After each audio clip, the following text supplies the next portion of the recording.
isiniin jedha xiqqoo teechuma meeshaa wantoota qophaa'ee kaameeraan sirriitti mul'isaa hin jiru. Baga geessanii ayyaana waggaa du'ee du'aa ka'u gooftaa keenya Yesuus Kiristoos isiniin jecha.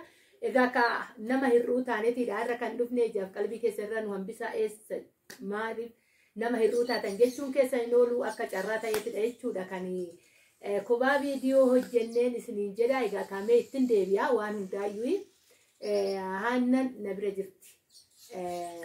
Mee Haannan nagaa isiniin haayettuu qabateen viidiyoolee maayii kana wajjin hin dhufneetu hin beeknu warri ishii yaaddanis asumaan argitanii isiniin jedha. Mee Haannichoo nagaa kabajamtoota fi jaalatamtoota chaayinaa ayyaantu asallaa jedhu jalatti argamtan baga du'ee du'aa ka'uu gooftaa keenya Yesuus Kiristoos ittiin isin ga'ee jedha. Baga geesse atis. Baga walumaan keenya naannoo jettu atis baga geesse. Baga geesse. Egaa ka baga geesse isiniin jetteetoo jirti. Haannaa gaafii wayitan gaafa dhoddoon kara nyaataa garagarseetoo isinitti hin argisiisin jechuudha. Egaa akkuma baratame tanaan dura ayyaana kabajnutti daabboon jira, fandashaan jira, kitfoon jira, xibsiin jira, waxii diiman jira yookaan ittoon jechuudha. Hundi isaayyuu jira. Isiniin jedhaa garuu haa ta'u malee hin xiyyeeffanne nuti viidiyoo hojjenne malee jechuudha. Maaliif kophaa taane ijaa ta'ee fidan isiniin jedha. Egaa ka booda hoo danda'ame booda yoggaa maatiidhaan walitti dabalamnee too nyaannoo danda'ame viidiyoo na waraaba. Yoo danda'amu baate immoo baga geessaniin keenya isin bira gahaa isiniin jechuu jaaladha. Egaa Haannichoon gaafii wayii gaafadha waa'ee macaafa qulqulluutiin wal qabatee egaa har'a ka gudii keeti nama baratuudha. Hafuurallee nama barachaa jiruudha. Fooniinillee nama cimtuudha. Egaa ni beektu Haannaa dubbii ishiitirra. Dhugaa dubbachuuf ani fuudhee magaalaa bakka tokko waa tokko gizeen bituu deemu dhaloonni kun baay'ee dhaloota ariifataadha. Yeroon saalfadhutu jira jechuudha. Anaa ol aktiividha gaafa waa bitamu gubbaarratti uffata naamni filannoo irratti hedduu tokko qilxifinnaa yookaan daftee waa beekuu qabdi. Fiixa haa baasu. Egaa ka gaafisi gaafadhaan waa'ee macaafa qulqulluu wal qabate har'a guyyaa har'aa ayyaana Faasigaa jennaa, Tsooma hiikkaa jennaa, du'ee du'aa ka'uu gooftaa jennaa. Kanaafiyyuu Faasigaa jechuun maal jechuudha? Faasigaa jechuun warri Israa'el tanaan dura warra Gibxii bira darbuu jedhanii ayyaana kana ni kabaju turan. Innaa Yesuus Kiristoos immoo biyya kana cubbuu nu qabnurraa nu qulleessuudha jedhee irra deebi'ee yeroo du'u itti dabalamee ayyaana Faasigaa kanarratti du'ee du'aa ka'e waan ta'eef itti dabalamee du'ee du'aa ka'us ni jedhama, bira darbus ni jedhama. Okay, bira darbine jechuudha. Walumaa galatti Faasigaa jechuun ayyaana qixxaa yookaan Israa'eloonni gaaratti ol ba'anii kan kabajanidha. Bira darbinee jirraa darbinee irraa kan jedhuudha. Isiniin jedhaa Faasigaanii ayyaana kabajaa guddaa fi bakka hundattuyyuu jaalatamaadhaan isiniin jechuu jaaladha. Egaa akkana qabdaati gaafiinarraa hin qaban gaafii. Taayizama Haannan anaaf hiriyaadha. Hiriyaa biraa hin qabu dhugaa dubbachuuf jechuudha. Hiriyaa koo icciitii baay'ee akka nama guddaatti wajjin hin haasa'uudha jechuudha.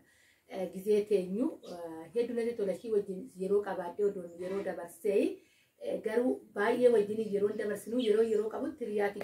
Ijoollee shamaraa keessa warri qabdan hiriyaa godhadha. Hiriyaa ijoollee shamaraa keessan gaafa hiriyaa godhattan isaan kan isiniif caalu jiru guddaadha xiqqaadha umuriidhaan jedhinaani.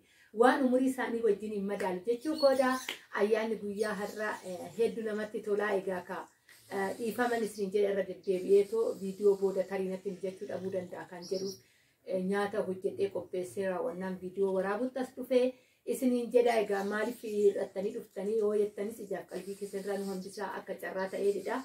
Isiniin jechuun jaaladha. Yeroo biraa isinii dhufuu dandeenya. Baay'annee guutuu taane nama afurii taane toon isiniin jedha.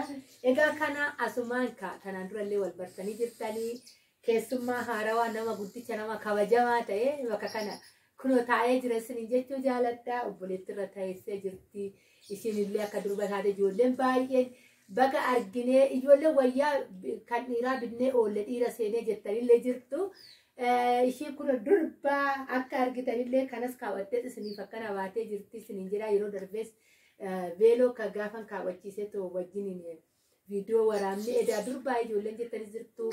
Egaa ka bakka jirtanitti warri amantaa kiristaanaa hundi keessanuu ayyaana gaarii ayyaana jaalalaa ayyaana kabajaa kan waggaadhaan immooyyuu nuungaa warroonni immooyyuu biyyoota ormaa keessatti bakka adda addaa itti kabajan immooyyuu nagaadhaan maatii keessan warri mana qabdan mana keessanitti warri abbaa keessan haadha keessan bira jirtanis nagaadhaan maatii keessa wajjin kabajaadhaan waggaa baranaa ulaagaaleen keessan isinii guutee egaa kan dirqamaa miti waggaa baranaa qofa maatii biratti kabajuuni warroonni ulaagaalee isinii guutee haa ta'u waggaa 4 waggaa 5 haa ta'u guyyoota isinii guute irratti nagaadhaan maatii keessa wajjin galtanii ta'u warra kabaju isinaa taasisu egaa anis akkanuma biyyoota ormaa keessatti yookaan bakka adda addaatti yeroo baay'een dabarsee too jira guyyaa kana immoo waaqayyo naa kennee maatii koo guutuu wajjin hin taa'ee akkan ayyaana koo kabajuu waggoota baay'ee lakkaa'ee jira galata waaqayyo ammasittuma fufaa isiniin jedha isinis innuma isin qaqqaba carraatu aga carraan nama qaqqabuu fi